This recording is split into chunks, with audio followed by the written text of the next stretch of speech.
put in perspective, the idea is that we've dealt with Bernoulli and conservation of mass in that segment. Reynolds transport theorem applied for conservation of momentum is merely Bernoulli, written in a different way, and conservation of mass in Reynolds transport theorem is just conservation of mass written not within streamlines but within a general volume. And so that's the only difference in what we're dealing with now. Reynolds transport theorem, if we haven't said it, allows us to look at kind of some general volume that can be any shape, and we only look at accounting for flows that occur across the boundary of that and into this volume.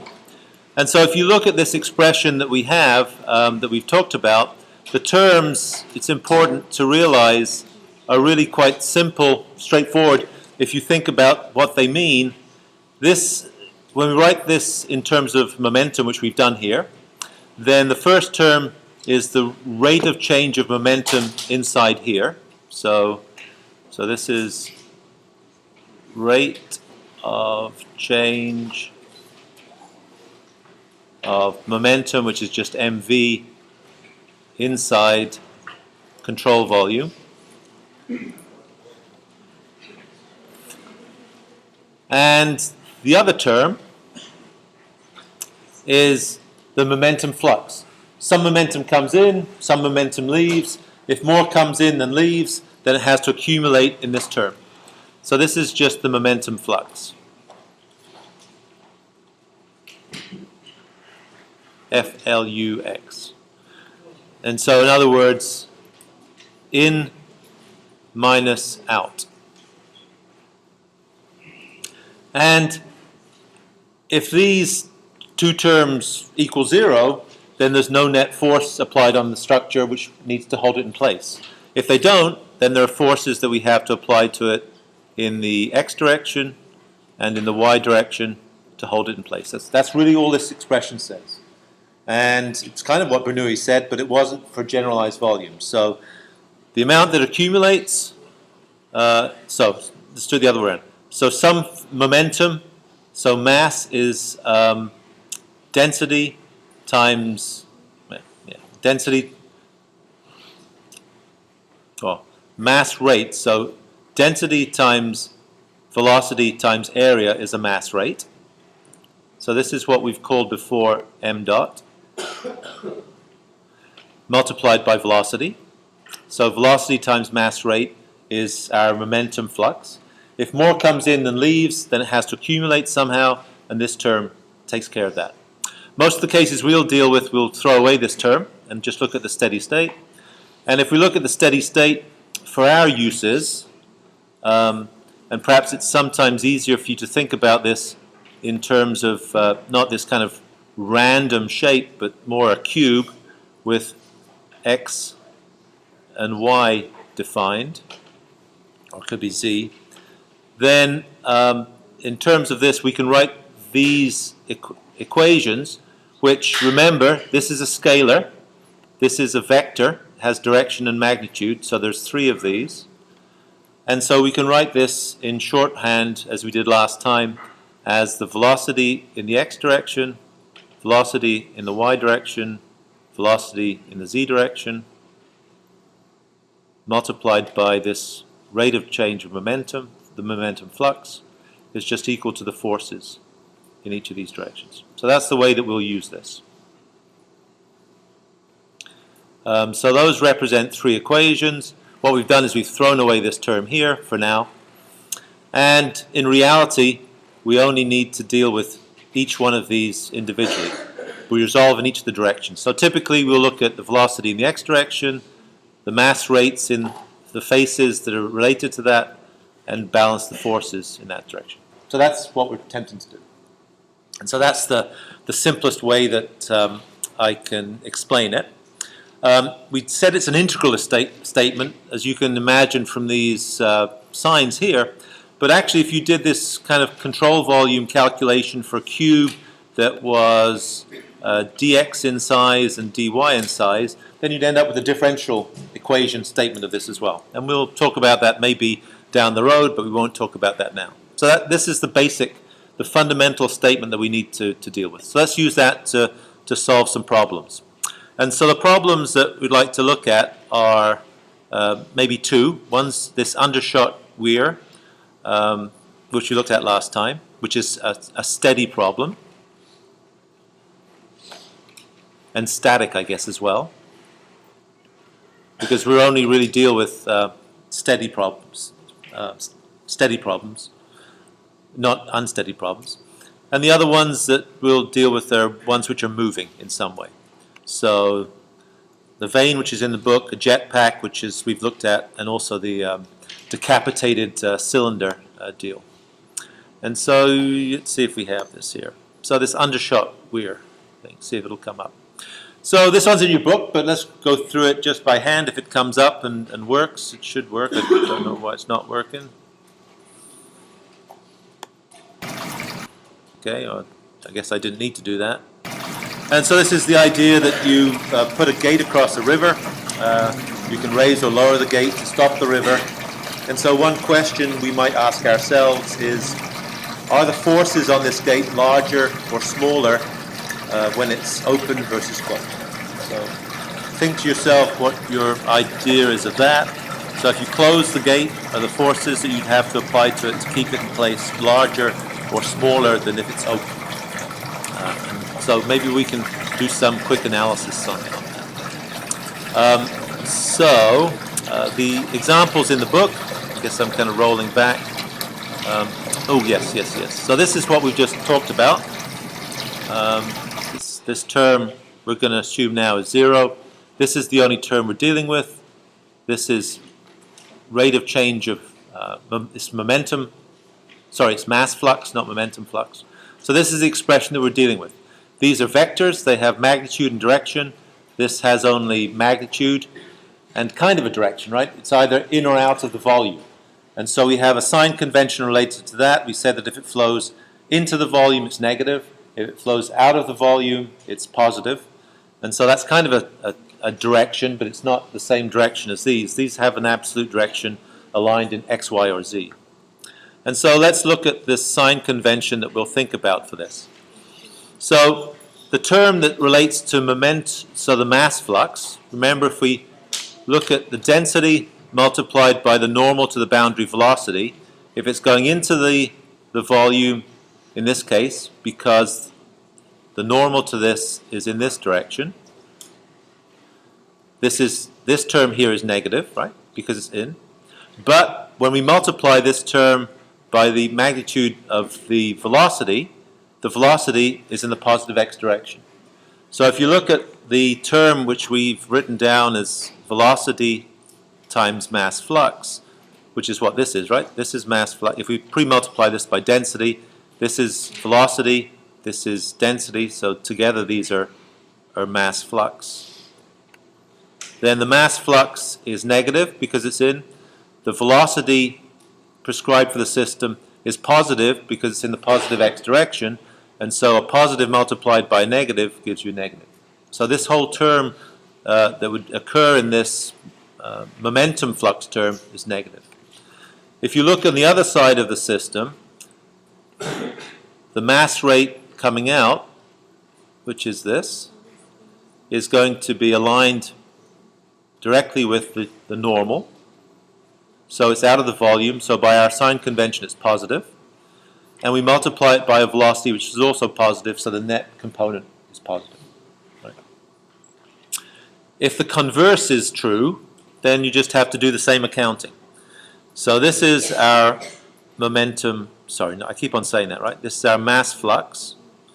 It's out of the volume, so it's positive because it's in the same direction as the unit normal. So the dot product is positive. But it's in the negative x direction, so this term here would be negative. So a positive for this term multiplied by a negative gives us a negative. And likewise on this side, the mass flux in is going into the system, so therefore by definition it's what? Going into the system, it's in the opposite direction to the unit normal, so it's by our sign convention, it's in, so it's negative. And this velocity, in the same way as the velocity here, they're both the same co-located, so these velocities are both negative. So a negative in this case times a negative for this one. This is negative, and this is still negative, gives a positive, right? So it's a little complicated, but you'll get used to it. But just think in terms of the two components. Still, mass fluxes are positive out of the volume, negative into, that's it. And the velocities are always defined in the global coordinate directions, x, y, or z. So it's in the x direction, it's positive. If it's in the opposite direction, it's negative. And we'll typically look at them only in this direction or in normal to faces. So in other words, we don't have to deal with direction cosines, if that means anything to you. Okay? So let's do an example. This is the example. It's in the book, and so you can look at these in the notes after the fact also. But it's basically taking that undershot weir and being able to write a free body diagram for it. And so the idea is that the control volume we can take either with the gate down or up. And if we have the gate in either case, we can do a free body diagram. And it's a free body diagram that we can sum the forces on. So let's go through it by hand. So I think it's easier. Bless you. Bless you. Okay. So 7-2, right? So conservation of momentum.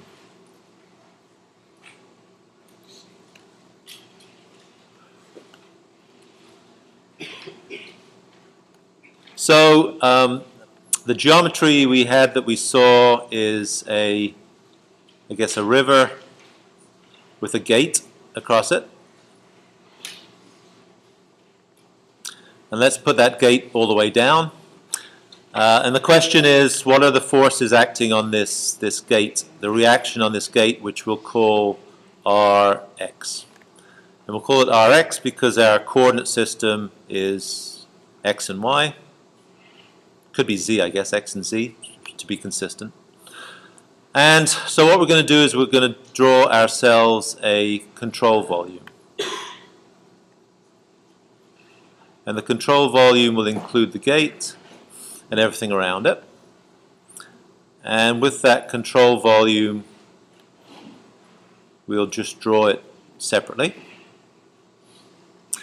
So I think in the book, and I think we'll use the same convention, this is uppercase H. The width into the page we'll call B. So this is what the gate looks like into the page. It's water, so it has unit weight of water.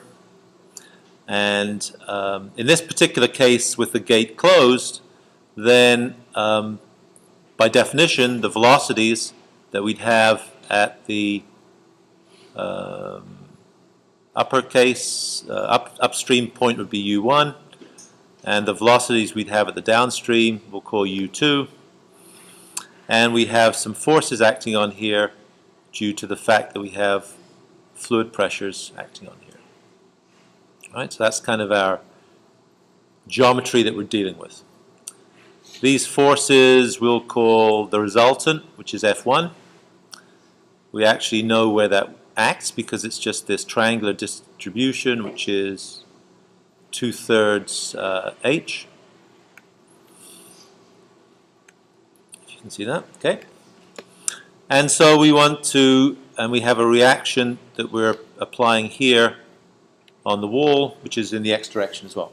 And it would perhaps, well, we don't know yet where it acts, but we're perhaps not going to worry about where it acts in terms of height. And so if we resolve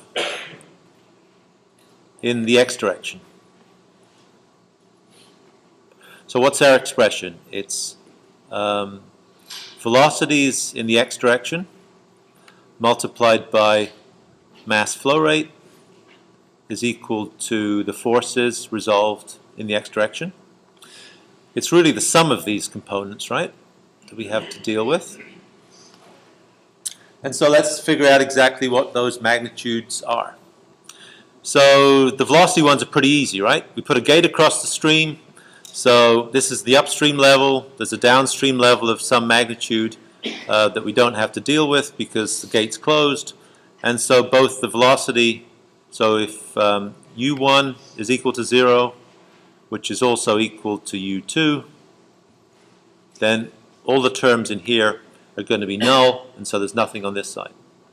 And so I guess we could write it out as u1 m1 dot plus u2 m2 dot.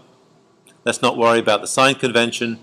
We know that both the mass fluxes are 0 and the velocities are 0, and so we don't have to deal with that at all. So that's the good news. And we're going to equate the forces that are applied. So we know the forces are going to be in the positive x direction, we have F1, and we have minus Rx, which is good news, bless you. We don't know what this is, we'd like to know what it is, but we can figure out what F1 is. And so we just know that F1 is going to equal to the reaction. And so F1 is going to be what? It's going to be equal to the depth of the centroid multiplied by the area multiplied by unit weight. It's just our sign. And so actually we don't need to do anything more than that. Depth of the centroid in our case is what? Not the point of action, right? But h over 2. The area is going to be equal to the height multiplied by the width. And so this is just going to be equal to, sorry, R1 is equal to half h squared b gamma. So, right, half uppercase h squared times the width times unit weight. So units, length squared, length cubed is, sorry, length squared by length is length cubed. This is newtons per meter cubed, so it's actually newtons. So it's at least the right units. So that's the magnitude. So straightforward, no different from the static problems that we dealt with before. So let's now look at the case where we take it and we change it around. So now we lift the gate, whoops. And so now we have some water on the right side. Whoops. We've lifted the gate, so now it's up here. There's a flow going underneath that comes out in this stream. I think in the book also it labels this lowercase h. It's not a normal sign, it's lowercase h. So this is still h. And we now have a velocity, I guess, in the upstream side, which is u1.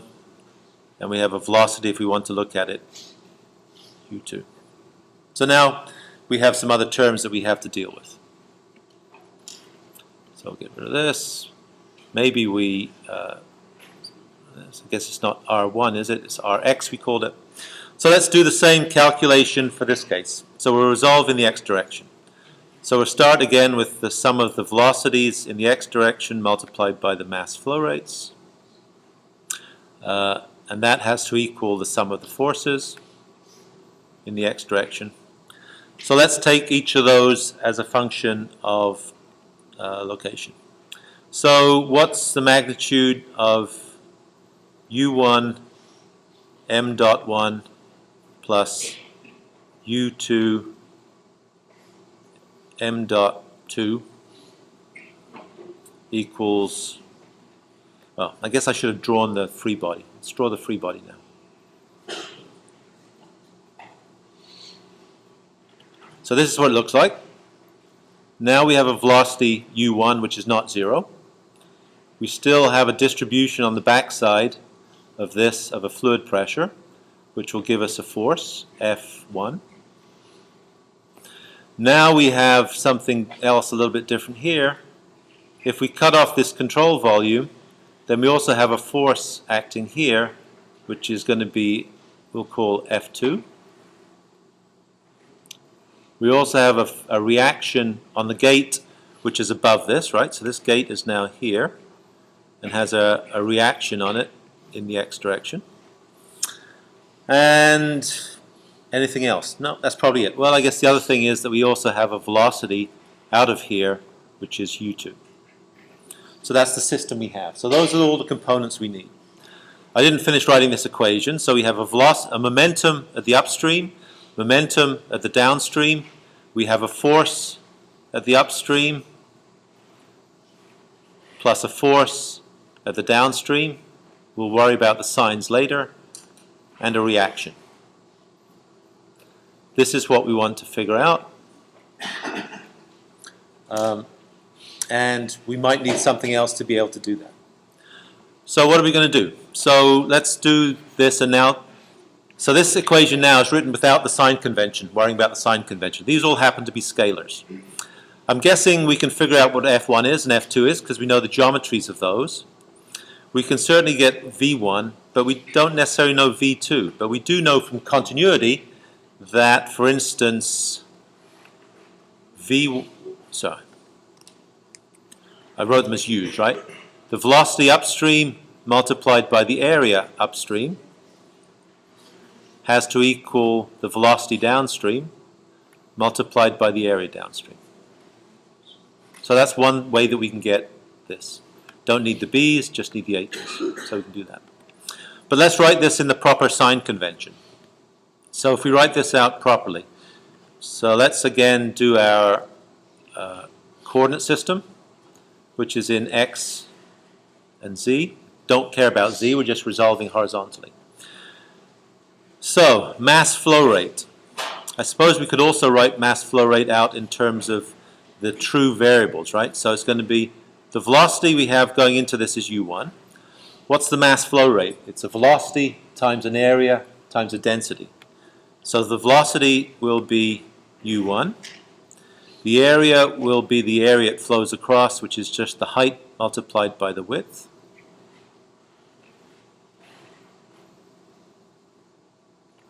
And the density is just going to be the density of the fluid. We add to that, I'm going to run out of space, aren't I? The velocity downstream, which is the velocity out of it, multiplied by the mass flux, which again is U2 multiplied by the area. The area is going to be height times width times density. And I have run out of space, which is going to be equal to F1 plus F2 plus Rx, running out of space. So let's look at the terminology that we have to apply to these sign convention. U1 is in the direction of the x-coordinate, so this is positive.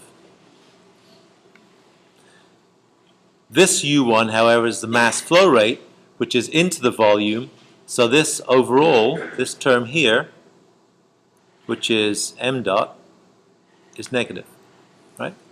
So we have to account for that. Okay? So this goes with the direction of the velocity aligned in the direction of the x direction, but this whole term here is the mass flow rate in, and we say that if the mass flow into this little square is into the square, by our definition, it's negative. So a negative sign goes here. Downstream side. U2 is in the x direction, so this has to be positive.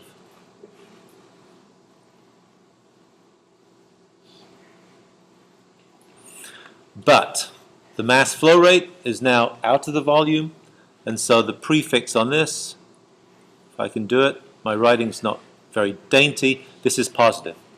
And so this whole term that is here has to be positive. And so, well, let's write that out. So overall this term is a negative term, and it's going to be what? U1 squared multiplied by the area, h times b, multiplied by density, a positive and a negative, so there's a minus sign here.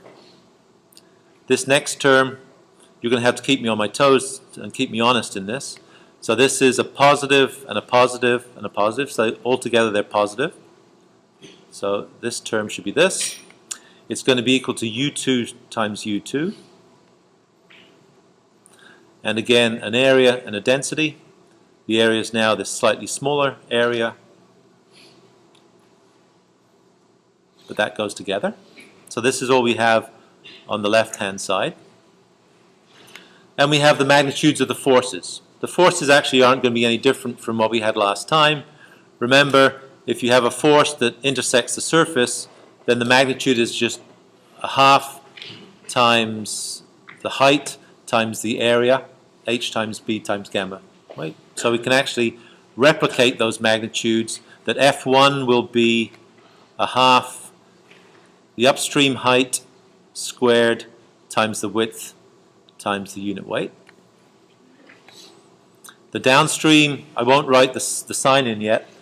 Well, let's write the sign in. The downstream is going to be the same, but the only thing that's different is going to be the height is different.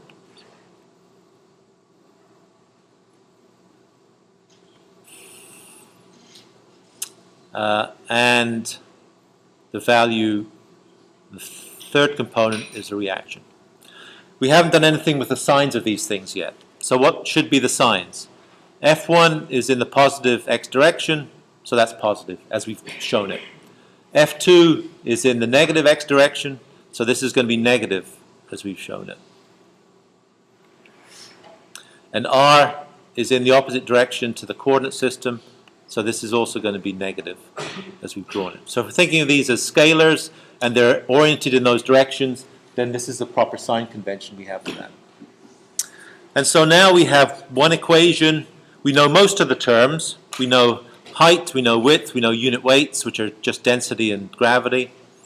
What we don't know is necessarily, we have two unknowns for the velocities, and so if we wanted to, we could substitute in from our previous expression that, let's write that the velocity in the two direction is going to be equal to the velocity in the one direction multiplied by h over lowercase h.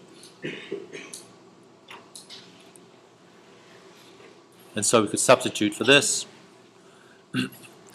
And if we rearrange this, I'm not going to do that because it makes the point that I wanted to make anyway. If we rearrange this in terms of this reaction, then the reaction, this is a negative sign, I think, right, in terms of my bad writing. It's yeah, never very good about reorganizing things with signs. And so if we make this all negative, then we could rewrite this expression as the reaction. Let's put it as positive, and let's subtract these off to the other side. So we're subtracting off a negative, so this will be a positive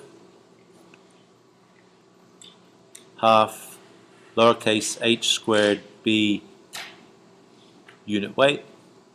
Subtract this one off, so it'd be a negative minus a half h squared b unit weight. And these already exist on the same side, so they won't change sign. It'll be plus u, not v, right? u2 h b rho and minus u1 squared h b rho. And I think I missed out a squared there. Sure. So how does this look?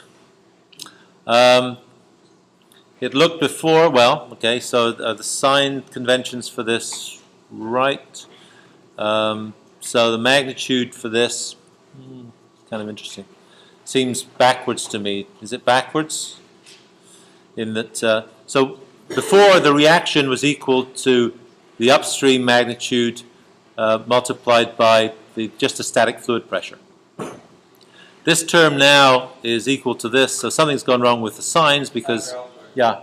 You kept Rx on the right-hand side, but it was negative to start. So my signs are all wrong? Correct. Okay. Thank you. Fantastic. That's exactly what it should be. So yeah, so good, someone's awake. Apparently not me.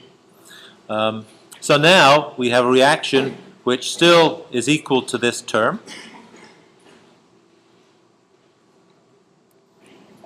But now is changed by an amount by the other components that are there.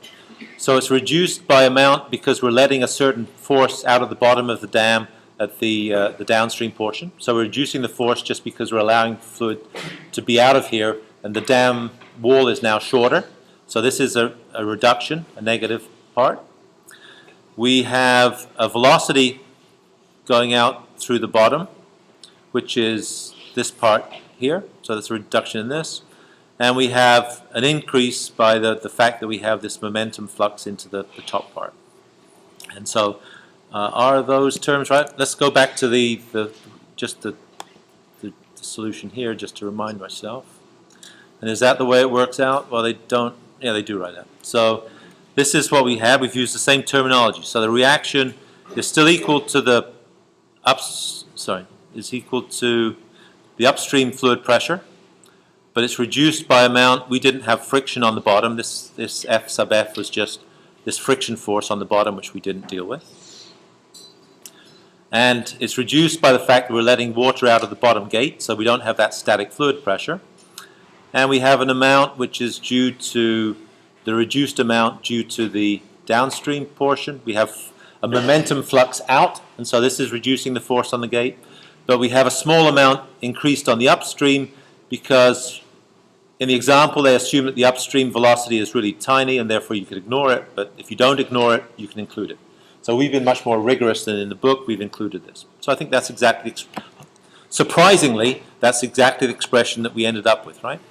The reaction is equal to the static force reduced by the fact that we've taken this portion out at the bottom, and also we have to account for the velocities out of the mass momentum flux out of the bottom further reduces it, and we've got a little bit that increases it by the momentum flux into the control volume at the top. And so to answer the question we posed, the likelihood is if we assume that it's a big reservoir and therefore we can make this velocity zero, then by definition the net force on the gate has to have reduced. It was this amount, but it's now this amount minus this and minus this. And so perhaps you can rationalize that. If you have a static can, that's the maximum force you have to resist against. You open up the gate, you're allowing some up, so you don't have the same static forces, and the dynamic forces are actually helping you because you're actually allowing momentum to flow out of the bottom of the control volume. Right? Okay. So that's it. So that's kind of the way of doing it. So we have to account, so just remember that we have to account for this sign convention. Mass fluxes that go into the volume are negative, mass fluxes that go out are positive. Emblazon that in your brain. And the precursor velocity, which we used to make this is density, this is a mass flux. The precursor velocity is always defined relative to the coordinate directions. Positive in the positive x direction, negative in the negative x direction, right? So that's it. So if you keep that in mind, then you'll be fine. This is basically the expression that we've talked about. So this page summarizes exactly what we've said. Mass fluxes, we've drawn them as uppercase M. Positive outflow, negative inflow, and the velocities are always positive in the global coordinate system. There are a variety of examples in here. This is a monitor, what used to be called monitor. For alluvial gold mining, people used to stand around in California, in the Sierras, squirting this thing at alluvial deposits, wash them down, they're just soils, sluice them and then pan them for gold, which would be more dense than the other material. And so one way to actually control the forces that are applied in a fire hose is to have it to go around a U-bend. And so you can do the same calculation that we just did for that.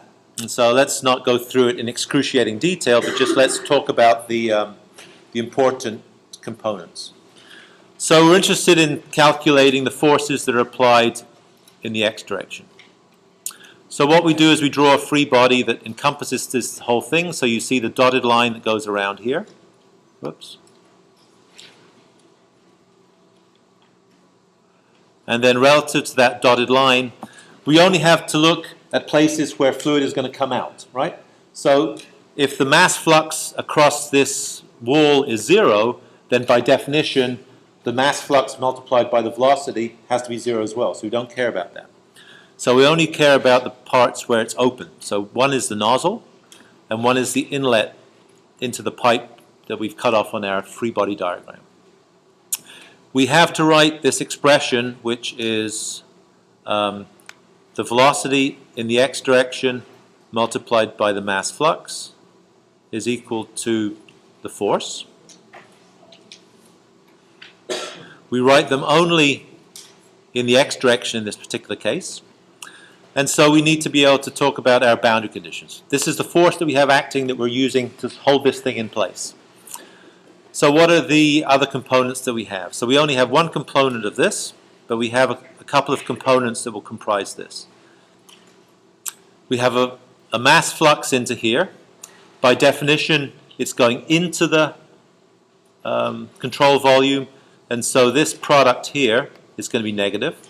So the scalar value of the velocity, which is this, multiplied by a negative sign. It's in the positive x direction, if we draw our coordinate system. And so this is positive. So overall, this is the momentum flux. If you multiply this by, say, density, which is the momentum flux, is negative. Negative scalar value of the velocity. We have fluid coming out of here. It's coming out of the system, and so the dot product is always positive. So this is a positive. The velocity is in the negative x direction, so we're pre-multiplying a positive by a negative, and therefore we get a negative here. And so we just need to use that as our sign convention. And so those are the three components. In this particular case, this is going to be atmospheric. So P2 equals atmos. In this case, P1 is not equal to atmos, but it's equal to the prescribed pressure. And of course, you could draw, it's in the horizontal plane and has a pressure gradient, but the issue is the pressure is so large compared to the kind of static pressure that we don't care about the change in pressure with depth. And so the force acting on this at point 1 is just going to be equal to the pressure at point 1 multiplied by the area. And so the components we have a force here that contributes to the x direction. We have a force here which is holding it in place. The pressure here is 0, so the product of P2A2 is equal to 0 because this is atmospheric. I can't write that, it's off the screen. And those are the components we need. And so if you look at the calculation, maybe I can make this smaller so both, so both exist on the same screen. Here's the mass balance, the momentum balance equation. So going into the system, it's this negative U1 squared, negative U1 density A. So this term here is the mass rate, m dot, multiplied by the velocity, and the sign convention is because of the reasons we talked about here. The mass is in, so it's negative. The velocity is in the x direction, so it's positive. Positive times negative is a negative. The amount out, the mass is out, so it's positive. So this amount here is positive. But because the velocity is in the negative direction, then this term here is negative, and so this is also negative. And those are the two terms that relate to the momentum flux. And just looking at summing up the individual forces, as in this expression here, we have a force in the x direction, which is P1A1. We have a force in the x direction, which is P2A2, which is in, it would be negative actually, right? But the pressure is 0, so it doesn't matter. And so this term drops out, so it would be negative. And we have a force. And as we've drawn this force, it's also in a negative x direction. And that's it. And so we have an expression that defines these behaviors, except we have now, we want to know what this is. I think in the question you're given the pressure, you're given that this is atmospheric pressure, or you can surmise this. So we have one equation, but we have two unknowns, U1 and U2. And we can actually link those together if we just use mass rate in equals mass rate out. So this is conservation of mass. And so, again, we have to use the appropriate sign convention. I won't bore you with that, but you can just, by inspection, figure that each one is, just by looking at ignoring the sign of these, that has to be the case.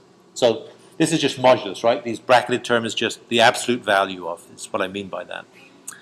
And so we have one equation but two unknowns, but if you use this equation to write the velocity at 2 in terms of the other terms, then you have one equation, one unknown, and you can solve for it. And so you can calculate what, if you know what the velocity is that at point 1, which is the flow rate, then you can calculate what the force is that you have to be able to hold that in place. Right? So it's a bit complicated because you have to do this accounting for these directions and magnitudes. But the basic idea is exactly that. Okay? So everyone okay with that? It's important. I mean, that's the key, I think, to understanding this stuff. Okay. Yeah.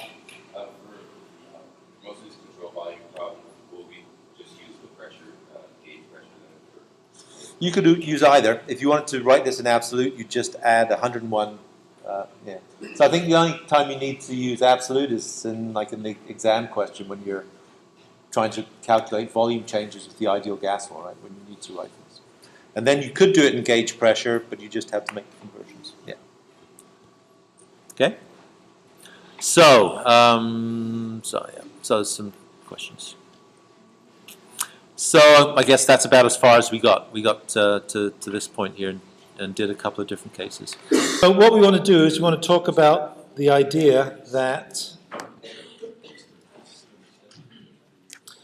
instead of having a control volume, as we drew last time around the guy on the jetpack, which didn't move, now we have one which potentially moves. So the idea is that now instead of this control volume that we have, and however we draw it, which might include, of course, this thing here as well, now it's able to physically move at some velocity, and we've called the velocity of the control volume, if we wanted to.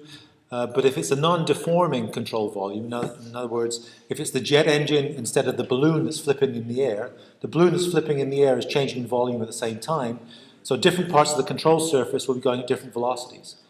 If the control volume is rigid, like a jet engine, then the velocity of the control surface will de facto be the velocity of the control volume as well, right? By definition. The other part of this puzzle, I guess, is that we've also talked about relative velocities. And so you remember this expression is the velocity to a static observer is equal to the velocity of the control volume. This is the ship, if you like. And this is the velocity of the water coming out of the ship. So this is the Vel relative to control surface, right? So the easiest explanation of that, of course, is me walking across the room at 1 meter a second, throwing the ball at 1 meter a second. To you, the ball looks like it's going at 2 meters a second. 1 meter a second across here, ball behind me at 1 meter a second, the ball is standing still in space. And so these are vectoral quantities. So I didn't just underline them because I wanted to bring attention to them. This is velocity in the x, y, and z direction, x, y, and z direction, and x, y, and z direction as well. Typically, we'll only use one at a time, but we have to remember that. We use this expression for Reynolds transport theorem. We said that this is basically equal to, this part here. So this is just sum of forces. And we said also that we're not going to look at changes in the accumulation and control volumes in this class. We could do if we wanted to, but we'll always look at steady problems. So this is 0 if steady. So in other words, if you look at the system you're dealing with, if you look at the system of the ship and it's still squirting out water at the same rate 2 minutes from now, but it might have moved in space, that's just fine, so long as our reference frame moves with it. And so what steady means is that the flow rate coming out of this should be constant all the time, but also the accumulation here has to be 0. So in other words, you must be sucking water out of the water around it to replenish it, is kind of the requirement for being steady. But all the problems we'll look at are kind of pseudo-steady. And what we want to be able to do is look at basically the mass in, sorry, the momentum rate in minus the momentum rate out, which of course isn't a scalar quantity, it's a vectoral quantity. So what we can do is we can add in the magnitude of this velocity here. And if we do that, we end up with, well, for each of these, I guess. Let's not worry so much. So we end up with this term here, which we said we're not going to worry about, because we're always going to make, if it's steady, this equals 0. And we're left with this term here. And so this lift term now has two components. It's the velocity of water coming out of our control surface or volume, and how quickly that control surface is moving. And it's multiplied by this is the expression we had for conservation of mass before. So this is basically the expression that we'd like to work with. And so what we're going to do is we're going to simplify this so it's an easier expression. I'm sure you'll be happy about that. I am as well. So this term here, we've already said if it's steady, then this term is 0. If it's steady flow, then this also isn't changing with 0, so that this term completely disappears. So that's just really reiterating what we did here, nothing more, if it's steady. And if we make it so that this control volume isn't changing shape with time or size, then this holds. And so we can equate these to each other. And if we do that, then what we can do is, well, we can rewrite this integral, which is in this part. So this is the one, this is the expression we're working with. And we can rewrite this integral to be able to look at the two different parts, right? The relative velocity, and this you can just split as two integrals added to each other. We have this component here, and we can look at this term. So if you divide up this term into its different components, what exactly are those? So this, by definition, is our, what we've said before, is our mass rate of flow, right? This term that I've just circled. And so if the control volume isn't deforming, every single point on that control volume is going at the same velocity, right? So the bow and the stern are both going at the same velocity. So it just becomes a constant everywhere in that integral that you were just multiplying it by. So it means we can take this outside the integral. And we know that if the conditions are steady, then the mass rate of flow into the system has to equal the mass rate of flow out of the system. So by definition, this term here, at least the sum of this, right, which is what the integral is, has to be equal to 0. And so what we can lose is this term. So the bottom line is that what we end up with is a term which is this. And if you want to write it in a way that you would like to perhaps find easier to deal with, it is something like, well, it's not something like, it's this, right? W m dot is equal to sum of forces, right? So that's the expression. W is a relative velocity of the jet coming out of it. It's a vector, has components in x, y, and z. This is a scalar because it's just across the boundary, and this also has forces in x, y, and z. Actually, having done that, some of at least one of the problems that we'll deal with requires that we keep this term. And so you can also think of this if you want. I mean, you'll see in your notes it's written in longerhand as this.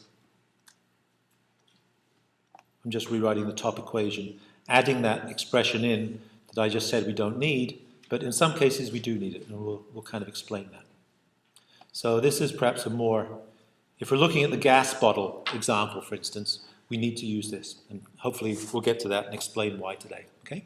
So this is our new expression. So don't worry about all the foregoing. If you're going to choose one of these, think about using the more complicated one, but in most cases you'll see that the other one will suffice, okay? So let's do a couple of straightforward questions. We said we'd do 3 of them. One is the vein, quote unquote, which is this one, which is in your book. One is the jetpack, and the other one is the decapitated cylinder. And so what we want to do here? So what we're going to do is we're going to use this expression. We just wrote it down before. And what was it? It was the velocity times the mass flow rate is equal to sum of forces. Of course, it's the sum on both sides, right? These are vectors. If we write them out in the components we need, then this example basically is a hose that's being shot at this vane, which is just a trolley which has an angle to it. The water rises up the trolley and gets deflected and shoots off up here. It comes in at some velocity relative to a static observer, which is v, just x, I guess, in this particular case. Vy equals 0, right? If we have z, I guess z. Let's use z. We've always used z for the vertical ordinate, and this is not equal to 0. Obviously, I think v is equal to 100 feet a second in this particular case. The trolley, I think, is moving at 20 feet a second. Don't care about the units because I'm not going to go through the calculation. So by definition, the relative velocity of this is just the difference between those. So W is equal to 100 minus 20, which equals 80 feet a second. I won't write the units. So you're firing something at you at 100 feet a second, you're moving away from it at 20 feet a second, you see that coming onto you as 80 feet a second is basically the deal. And so what we want to do is being able to figure out exactly what the forces are that are applied to this structure. So what we can do is we can draw a control volume, and the control volume would be something that identifies this somehow. It's basically this. You see it at the bottom. It's drawn a bit better. And it's physically moving. So this control volume is physically moving to the right at the velocity of the control surface, which is equal to 20 feet a second, we've already said. And we want to be able to solve this to figure out exactly what the forces are that are applied on this, both in the z direction, which is marked on there already, and also in the x direction. And of course the force in the x direction would be identified in this way, but it'll work out to be the sign convention will work out to be whatever it'll work out to be. So it'll be relative to this positive magnitude here. So this would be positive force, and this is positive upwards force. And so the components for this, if you write it out in longhand, are just the two components. So it's going to be what? It's going to be the sum of the velocities in the x direction multiplied by the mass flow rate is equal to the sum of all forces in the x direction. And the other one is going to be the sum of all the forces, sum of velocities in the z direction. The mass flow rate across the surface is equal to the sum of forces in the z direction. And so those are the two equations that we have to solve. And so we just have to sum up the individual components of these different parts to be able to do that. And so if we go down here, it's written in a slightly different form, but that's basically the same form, right? This term here is the mass flow rate, and this is W, and this is sum of forces. So if you look in the x direction, we can look at each of these individual components. So this is the velocity we'll call W1 in the x direction at point 1. This is going to be the velocity at W2, and it will have components which are W2 and if this angle is theta, it's going to be W2 cosine theta and W2 sine theta. Right? So we have those. And so what we can do is we can write out this sum. So doing it in the x direction, what components do we have? We have W1 here, which is this term. We have the mass flow rate, which is this. just think of it as rho W1, A1 for the moment. Let's not worry about the sign. Let's come back to that. And the stuff coming out of here is there's a component of this in the x direction, W2 cosine theta.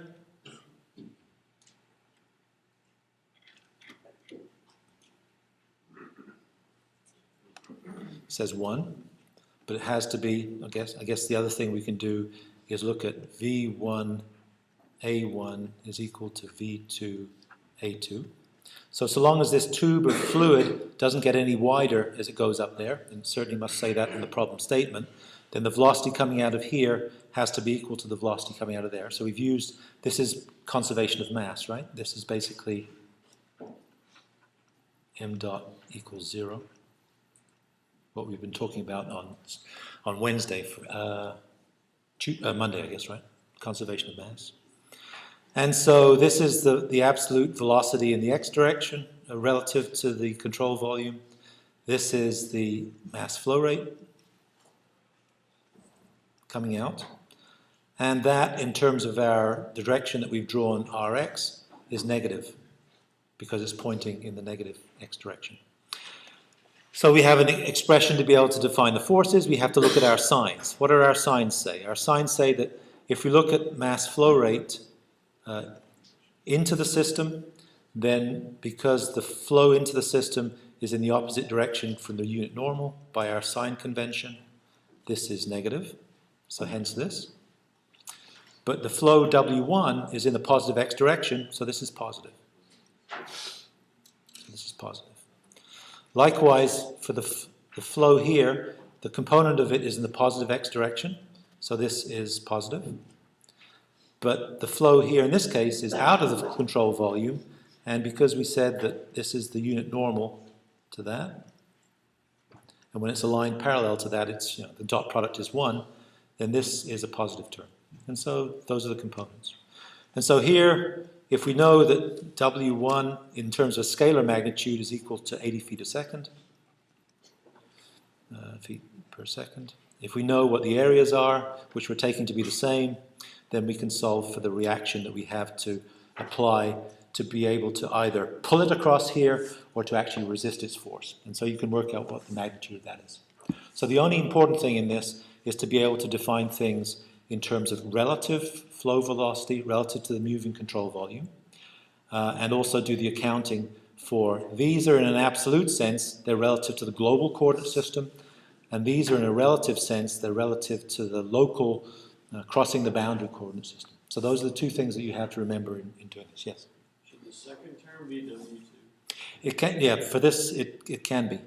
But if we make A1 equal to A2, which is really the problem statement, then W1 and W2 are equal to each other. So that's the reason. So you'd end up with this expression, and then you'd have one expression but two unknowns, right? You don't know this, and you don't know this. So you have to constrain it in some way, and the way you constrain it is that. Okay. All right. So that's it. So that's kind of a moving control volume problem. So basically what we've done is we have looked at being able to solve these things. We have to be able to do it in terms of relative velocities rather than anything else. So that's, also you can do it in the y direction, I guess the z direction in this particular case, and you end up with the same components. Well, here what would you see? Well, you have the weight acting down, so the weight would be the weight of the water which is present within this system. So if you resolve vertically, what do you have? You have the weight of the water, which is just going to be this length times the area of the jet times the density of the water, or the unit weight of the water rather. This is going to be the weight of the water. And so if you resolve forces here, you have the weight of the water acting downwards, you have a reaction acting upwards. These are these two components. You have a component coming in on the left-hand side, which is in the z direction. The component of this velocity in the upwards direction is 0, hence this. But the component orthogonal to the boundary is still finite because you're putting fluid into this system. So this number, the mass flow rate here is clearly a finite number. It's negative because it's into the volume, but it's a finite number. But the component of velocity in the vertical direction is 0 because it's a horizontal force, so this is 0. And here, the component of velocity in the vertical direction is this. It's positive because it's in the upwards direction, which is also aligned to this coordinate system. And the mass flow rate, because it's out of the volume, is going to be positive and a finite number. And so it kind of reinforces what you think, is that the weight of this is influenced by an additional amount, an additive amount, by being physically... This is shooting off here. You're putting energy into accelerating up in the air. It was flowing horizontally. Now it's going upwards. If it's going upwards, it must have accelerated because originally, as it came into the control volume, it had no vertical velocity. So if you're accelerating it upwards, then you have to be pushing this vane down. So there's an extra force which is applied additional to the weight, which is the magnitude of this reaction. And so you can calculate that. And so it's merely a matter of being able to resolve these. So the key things, I think, are to realize that this expression can be resolved in 3 directions. We didn't do z in this, y in this particular case because there wasn't a y component we needed to worry about. And you need to think of these terms as vectoral quantities, have directions and magnitude, scalar quantities, and vectoral quantities. Right? So that's basically it. All right, so let's do something else. Let's go back and look at, we're doing okay for time, I think. So the other one is to revisit our friend. I keep on getting notes from my YouTube handlers that I'm using copyrighted material on our screen captures.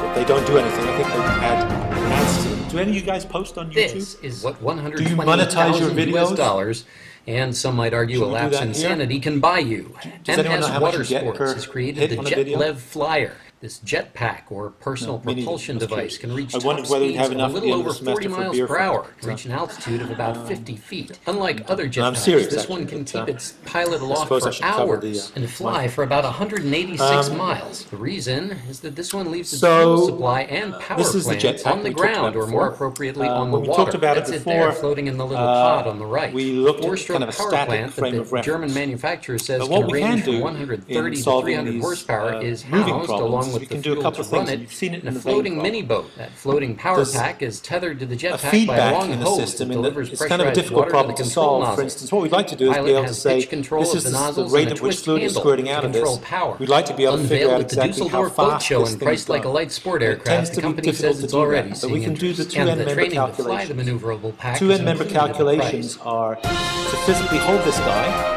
so he can't move, so his velocity is 0, and we can calculate the force that we have to tether him with.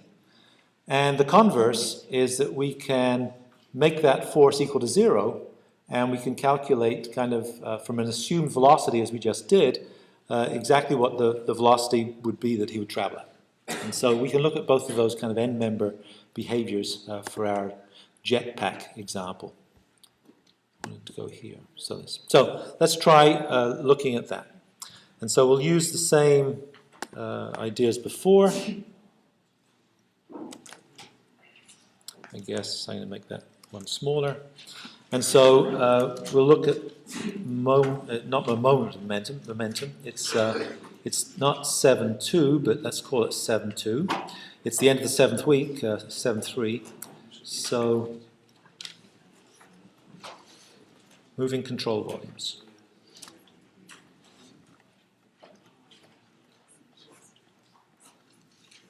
And it's for momentum, I guess, right?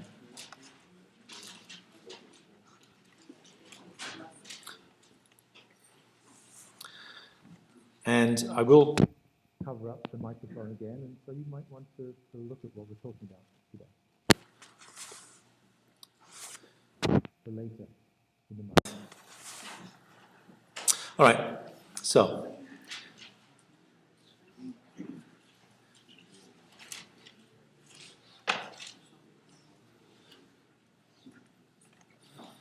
this is our guy. And what I'm going to do is have the jet coming down here. And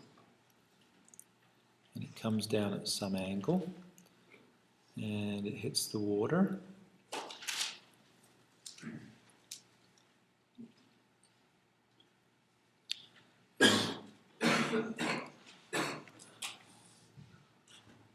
And that in the water we have this thing. And we're going to draw around this guy a control volume that we're happy with. Next we'll do this.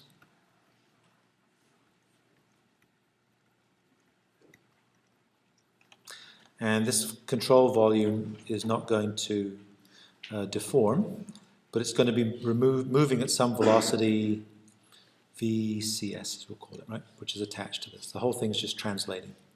The jet comes down at some angle theta, and of course there's water squirting up here into the umbilical, and there's water squirting down here, which we'll call W2 because it's downstream. And we'll figure out exactly what else is applied in the system. Well, we know that there has to be flow into the system, so I guess there's a velocity into this, which is really W1, I suppose. And I suppose what else? Well, let's take this out to the side and draw the components that we think are present in this.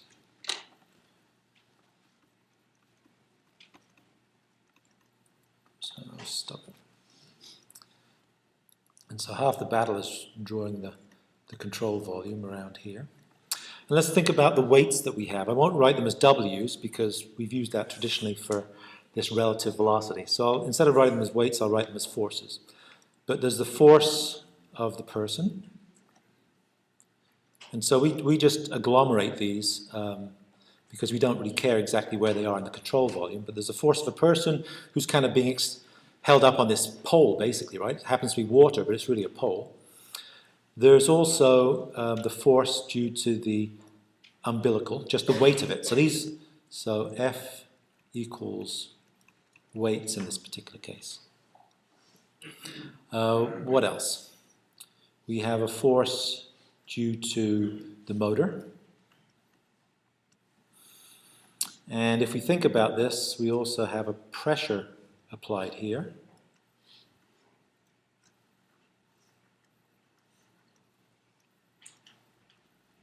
Which is applied on the bottom here. And this is, the pressure acting on this is actually the buoyant force, right, which we can calculate. And so by now you should realize that the weight of this thing is being exactly balanced by this force if they're not going anywhere. So we could ignore those because basically the weight of the motor has to be equal to the buoyant force acting upwards, FB. So we won't worry about those.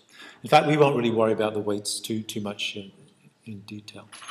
And I suppose the other thing is that we have, if you're moving, then you can imagine that you have some kind of shear force, that you're dragging this. If you're pulling something behind a speedboat, or if you're pulling this motor assembly behind you, then you're going to have to expend some energy because it's got drag. It's got either pressure drag or viscous drag. It doesn't matter what it is, but there's some drag which will be a function of velocity, but we won't worry about that, but we'll just define exactly what it is. What else do we need? Okay, and I guess the other thing is we should look at the velocities. And so the velocity is, stop it. We said that W2 is coming out here. And we have components of that, which would be W2 cosine theta and W2 sine theta, which is the component in the x direction, if we want to, right? And this is Wy. I guess we need a coordinate system. Oh, let's call it z, I guess, right? X and z. Let's call this z as well. So do we have everything we need? Well, the other thing is let's kind of cut a little area up here, and let's have this area here equal A2. And let's have this area along here equal A1. And we probably have pretty much what we need to be able to do that. Okay? So we want to be able to look at resolving forces. Resolving forces upwards isn't very interesting, but actually it's instructive because it actually talks to one of the issues that came up afterwards last time. So let's do this vertically. So vertical. So what's our vertical expression going to be? It's going to be sum of velocities times mass flow rates equals sum of forces. This is in the z direction. This is in the z direction. This is just a scalar value. So what are those components? Well, we have W2 cosine theta. And let's assume that we know what W2 is, right? We're squirting stuff out of the jet, so we presume that we know what that is. So this is this component. The mass flow rate is going to be what? It's going to be density times just W2, because that's what's normal to the boundary. And it's going to be the area. So that's the first term. So that's this velocity coming out. What other source do we have in the system? Well, we have one here. Did I not label this? This is, we can call this W1. It's actually equal to V1, right, as well, because we're not going upwards. And that's going to be equal to a component, which is that going to matter to us? We're going to resolve in the vertical direction. Did I do that? Yeah, I did do it, right. So what about these sign conventions? This is flowing out of the system, so this should be positive. W should be positive. This is flowing in the negative z direction, so this should be negative, right? And we're going to add to this, because this is our summation, this component. So this component is going to be a velocity, we can call it V1 or W1, they're the same thing, vertically upwards. And the mass flow rate has to equal rho W1 A1. Which actually has to be the same as this, right, since we're not accumulating fluid. But we can write it that way. And so what is the sign convention on this? It's flowing into the volume, so it's negative.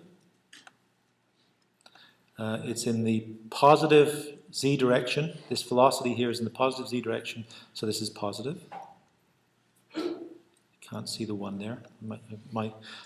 I'll take criticism that my writing is atrocious, but it's not so easy to write on this thing, actually. My writing is actually moderately neat, usually. So those are the components due to the velocities, and those have to equal the forces that are applied on the system. And so what forces do we have on the system? Acting downwards, so is equal to minus the force due to the person plus the force due to the umbilical. And so this is what this is. So in this particular case, what are the magnitudes of this? Of course, the magnitude of this velocity we have from this particular component here. And we have the difference between these. So I guess you could also write this as minus W2 cosine theta. This is the mass flow rate. This is the negative mass flow rate. So it would be plus W1 times the mass flow rate.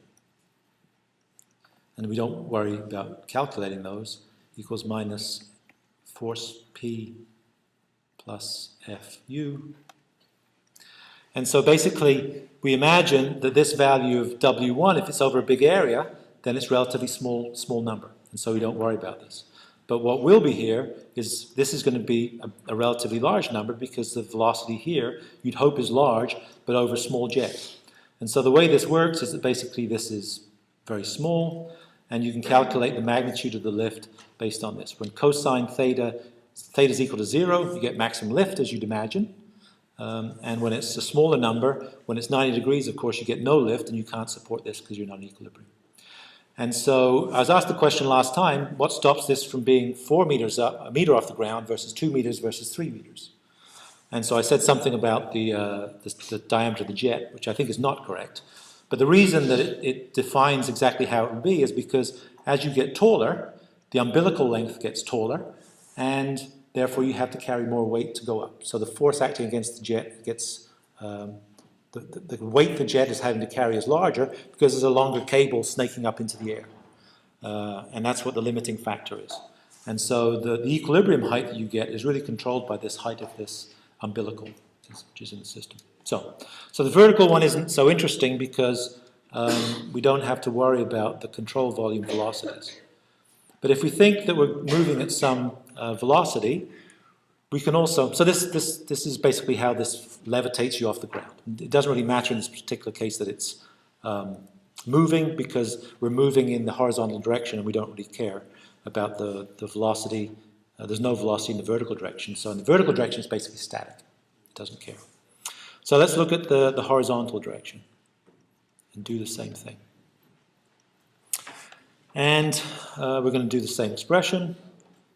So you can help me with this.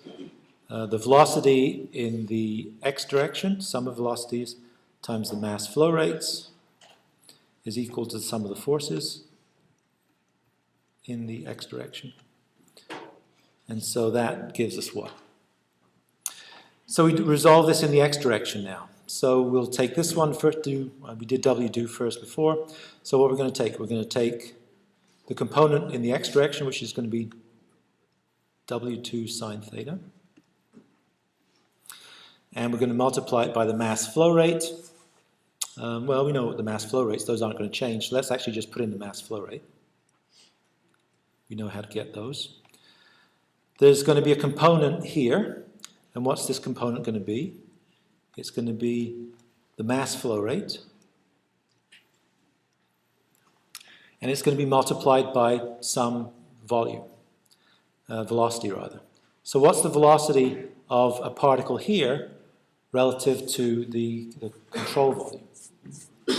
And so in this particular case, there is actually going to be some magnitude of the velocity here, right? Because the particle is sitting here, the control volume is moving at some velocity, and so any particle of fluid that's here, the control volume is moving in this direction to your left at a velocity of VCS. So a static particle here that's being pushed up into here is also moving relative to this control volume at a rate which is plus Wx is equal to plus VCS, right? The particle's static, but the control volume's moving. So if you're sitting in control volume, you see this particle wash past you at plus x plus W in the x direction, or plus VCS in the x direction. So this is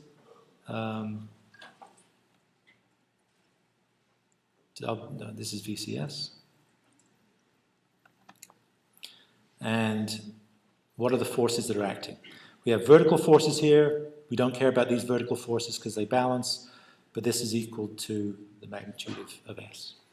And so if we rearrange this, then we end up with an expression which is, well, the general expression, I'm just going to move this up, is what?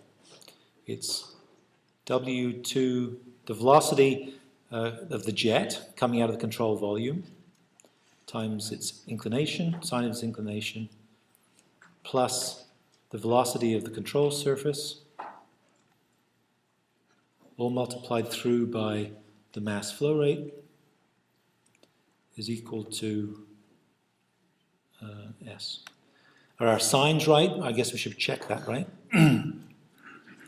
So W2 sine theta is positive to the right, so that's positive for sure.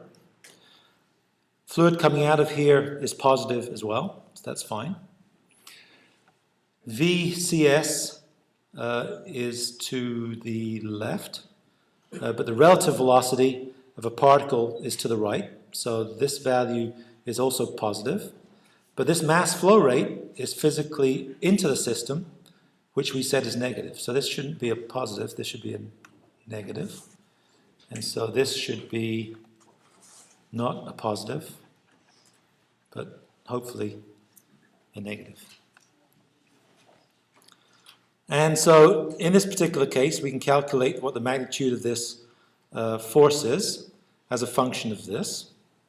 And so what would that be? We can look at the two cases that we mentioned. We can look at the case is if VCS is equal to 0. So in other words, if we're not traveling at all, if we're static, how do we get that? We hold that there by holding a force there, which has to be finite, and you're tagging onto this guy on the jetpack. So if VCS is equal to 0, we put this equal to 0, and we have the same expression that S is equal to W2 sine theta minus VCS. This is 0. And so we have a magnitude which is given by the velocity of the jet, the magnitude of the inclination, and the force is given by that magnitude. And the other case is what happens if S is equal to 0. Well, if S is equal to 0, then you have the same expression.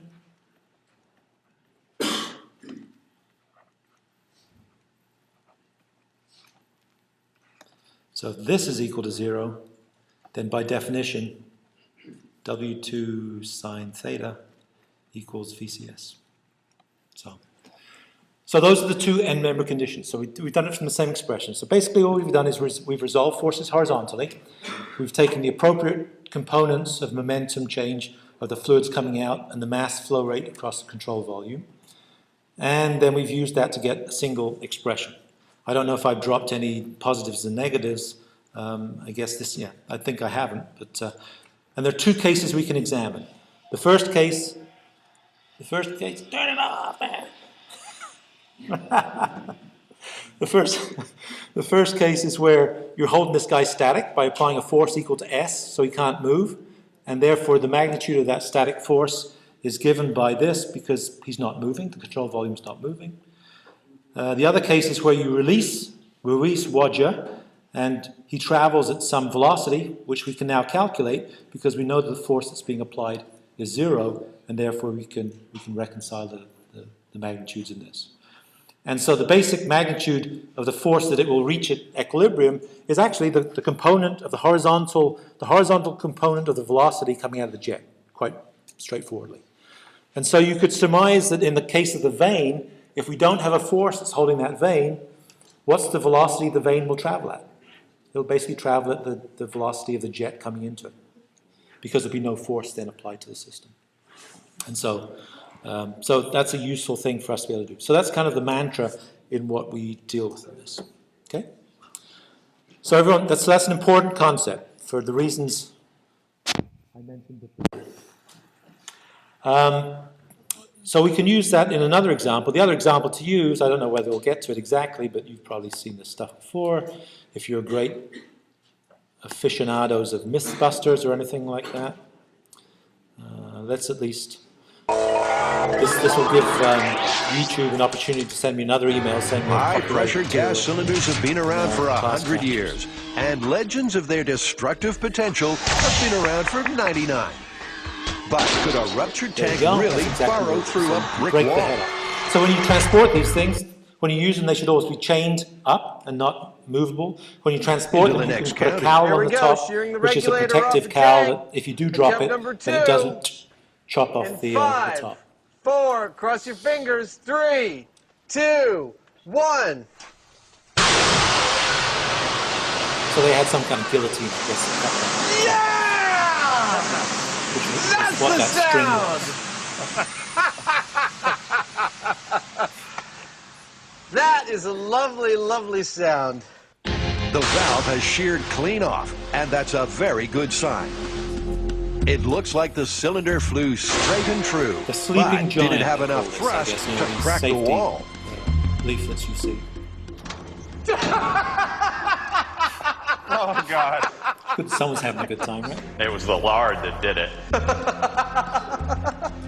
At 40 miles per hour, the air tank turned the cinder block to cinders. It even put a fair dent in the wall 6 feet behind it. Totally. way. I mean, it didn't go all the way through, but it went through this one and it was going. It's working its way through that one. I was ready to see this as not possible. I was totally expecting it not to actually work because it's one of those apocryphal tales, and everyone we talked to Amazing, had heard right? the story, but no one knew anybody that it happened Not to. where you want to be. You know, this was an optimum situation for this tank. What this tank did is as good as it gets. My favorite thing is just the perfect roundness of the top of this hole. Yes. It also pushed this entire wall back a half an inch. So, Although the cylinder was deliberately aimed, you couldn't ask for a more convincing result. So let's call might the not Smith totally get around to and doing it. Actually, this is an spectacularly interesting video as well, confirmed. but same kind of idea. There's something This you is can do at home. map gas bottle rocket. You good? Do it. Of course, you should have lit it, don't you think? At least. So, It makes a shitload of so you get the noise. idea. So how would you analyze that problem? Maybe, yeah, we might have time to just deal with it.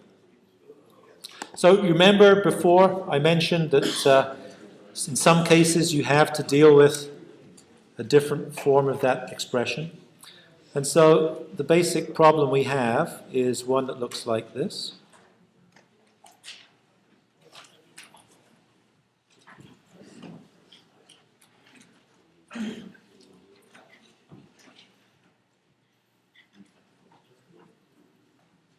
So X and Z, we put a control volume around this. This is our cylinder, of course. You can see that from the artwork. And so the question we want, I guess what question would we want to answer? We might want to know how fast, or what is the anchoring force, what anchor force?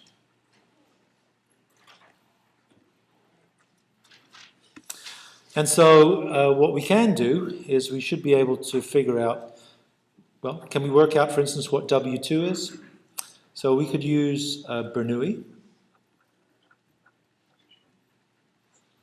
Back to Bernoulli, which would give us what if we wrote Bernoulli? It would be the pressure at point 1, which is inside the cylinder, divided by the unit weight of the gas. The velocity at point 1. They're both at the same elevation, so z equals 0, or z1 equals z2, I guess they don't have to be 0. And this is equal to the pressure at point 2, unit weight of gas, plus the velocity at point 2. And so we're in a cylinder, we're not going anywhere, 0 velocity. We're in the atmosphere, where it comes out here, this is 0. So if we know we can rearrange that as what? V2 squared is equal to 2 times gravity times the pressure at 1 over density of the gas times gravity, which is equal to 2 times the pressure of the gas bottle divided by the density of the gas, whatever pressure it is. And you can calculate that from the ideal gas law. And so basically, if you want to take, so V2, which is equal to W2, if you can imagine, right? It doesn't care if it's moving, but it's the velocity that's squirting out of the top is going to be just the square root of 2p1 over rho. P1 for a gas bottle is about 10 megapascals. Yeah, let's do it. So let's do our control volume deal. So what are we going to do? Let's write it as, in this case,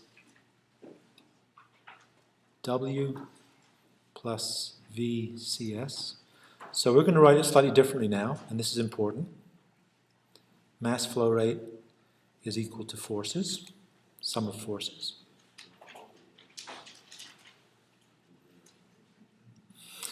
And so instead of just this term here, right, before we wrote it this way, we've added an extra term here, which is we said we could throw away, but we can't in all cases. We can't in this case because it turns out that the stuff coming out of it, but there's no stuff going into it to replenish it. And that's the case that we needed for this to be able to get rid of this. And so in this particular case, we can write this as, this is just in the x direction, This is just in the x direction, and this also is equal to the x direction.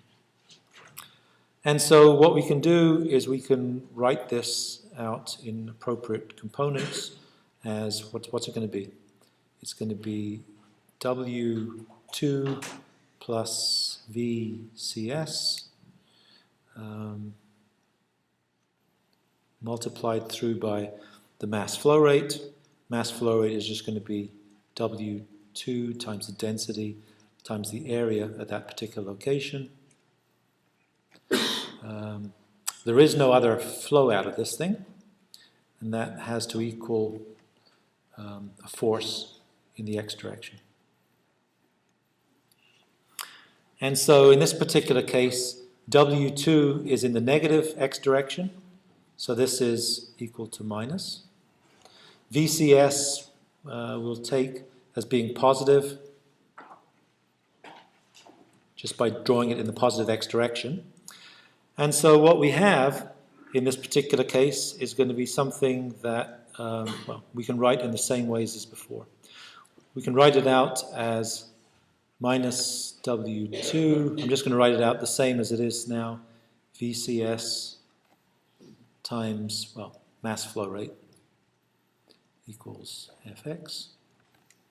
And again, minus W2 plus the velocity of the control surface times the mass flow rate is equal to the force in the x direction. And the reason I do that is I just want to do the same thing as we did here. So we can look at the two end member conditions. If we hold it, then if VCS is equal to 0, then the force that we have to apply is equal to minus W2 times the mass flow rate. So W2 is a positive value, the negative is going to be a negative number, and so the force that we have to apply is physically a force in this direction to be able to stop it from moving. Nothing more than that. Right? Makes sense. You're standing in front of it, it's not where you want to be, right? Take off the top, you're going to have to push against it pretty hard, and it probably is going to move you.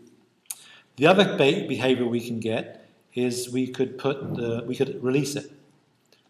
And if you put the force equal to 0, then the only way that this whole term can equal 0 is if W2 is equal to the velocity of the control surface. So that is kind of the other side of the coin, is that if you hold it, you have to apply a force, and you can calculate what that force is. If you release it, the steady velocity it'll travel at is the velocity of the jet coming out of it. So it's perhaps not very surprising. Once it gets up to that velocity of the jet coming out of it, there are no net forces acting on it. Of course, it's ignoring the fact that you have air drag, etc., and pressure drag, but we don't need to deal with that. Okay? So that's good. That's what I wanted to go through today. So